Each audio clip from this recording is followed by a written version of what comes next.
بسم الله الرحمن الرحيم. وقال لهم نبيهم إن آية ملكه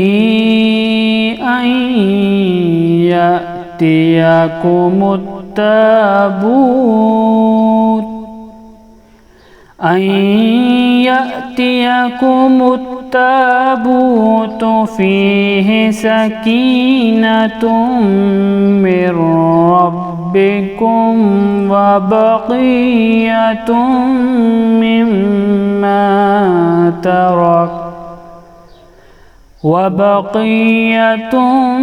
مما ترك آل موسى وآل هارون تحمله الملائكة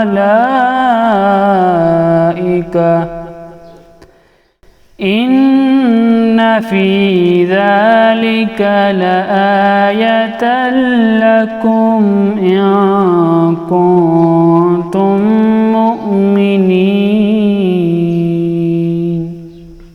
ثم أنزل الله سكينته على رسوله وعلى المؤمنين وأنزل جنودا لم تروها وعذب الذين كفروا وذلك جزاء الكافرين. إلا تنصروه فقد نصره الله إذ أخرجه الذين كفروا ثاني اثنين إذ هما في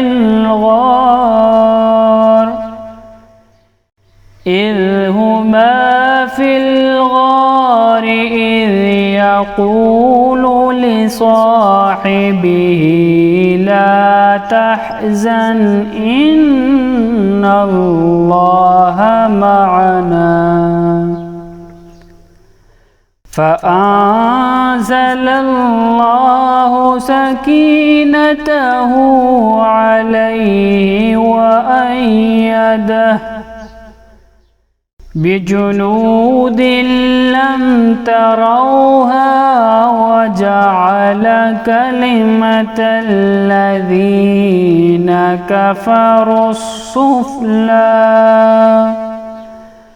وكلمة الله هي العليا والله عزيز حكيم. هو الذي أنزل السكينة في قلوب المؤمنين ليزدادوا إيمانا مع إيمانهم ولله جنود السماوات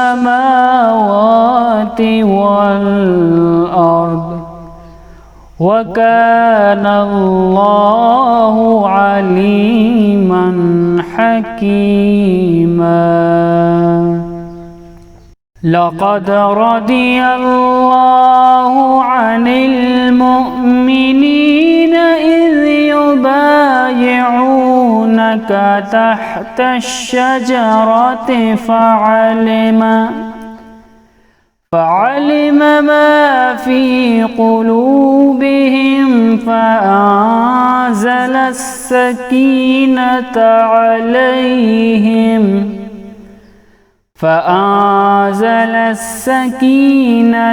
عليهم وأصابهم فتحا قريبا. إذ جعل الذين كفروا في قلوبهم الحمية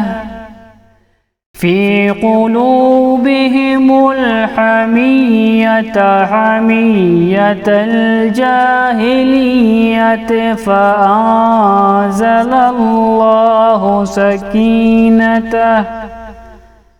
فأنزل الله سكينته على رسوله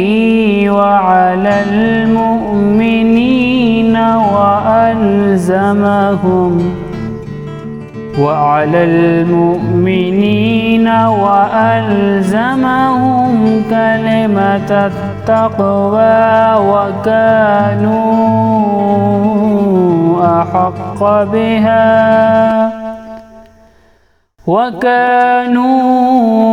أحق بها وأهلها وكان الله بكل شيء عليما.